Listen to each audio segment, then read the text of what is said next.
ठीक है everyone, I hope सब लोग ब्लेस होंगे, अच्छे से होंगे। तो मैं एक चीज़ आपसे शेयर करना चाहता हूँ, बहुत पावरफुल है कि हमारा प्रभु यीशु मसीह क्या है और वो कैसा था। हमें उसने हमारे लिए क्या किया। तो फर्स्ट ऑफ ऑल मैं आपको एक छोटा सा उसका बताना चाहता हूँ कि जब तक वो 30 साल का नहीं हुआ उसने अपनी सेवा का स्टार्ट नहीं की, क्योंकि 30 साल तक उसे परमेश्वर की सामर्थ नहीं मिली थी। आमीन। जैसे ही उसने बपतिस्मा लिया वैसे ही उसके ऊपर पवित्र आत्मा उतरी और उसने प्रचार किया और दुष्ट आत्माएं निकाली। आमीन। तो उसकी इच्छा के बारे में हम बात करेंगे। क्या हम प्रभु की इच्छा में जी रहे हैं आज? क्या हम ये सोच रहे हैं कि हमारी इच्छा नहीं वरन प्रभु की इच्छा पूरी है? तो उसकी इच्छा क्या है? अब जानने का मतलब ये है उसकी इच्छा क्या है। क्या उसकी इच्छा ऐसी है जैसी हमारी इच्छा है? नहीं, क्योंकि उसकी इच्छा राज्य का प्रचार है।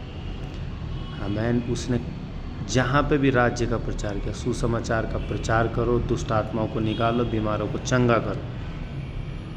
उसने यही बोला कि सुसमाचार प्रचार करो, बीमारों को निकालो, बीमारों को चंगा करो और दुष्ट आत्माओं को निकालो। आमीन। ये कैसा होगा? ये होगा सामर्थ्य, उस पवित्र आत्मा की सामर्थ्य। आमीन।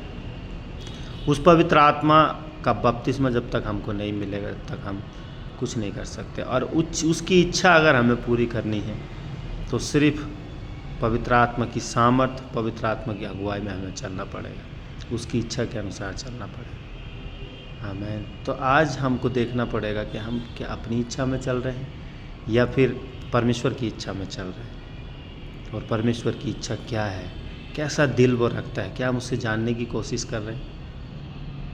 बहुत सारी चीज़ें हमें डिस्कस कर देती हैं, बहुत सारी चीज़ें हमें हमारा ध्यान भटका देती हैं, बहुत सारी चीज़ें हमें गलत संगति में भी लेकर चले जाती हैं। मगर जब माइंड में, जब दिल और दिमाग में ये होगा ना कि परमेश्वर का राज्य, परमेश्वर का, तो हम भटक ही नहीं सकते। परमेश्वर ने पापियों के साथ खाया, पापियों के साथ सब कुछ किया। वो चाहता तो उनके जैसा भी हो जाता था, राइट? मगर वो एक ही उद्देश्य था उसका, प्रभु यीशु मसीह का, परमेश्वर के राज्य का सुसमाचार। आमीन।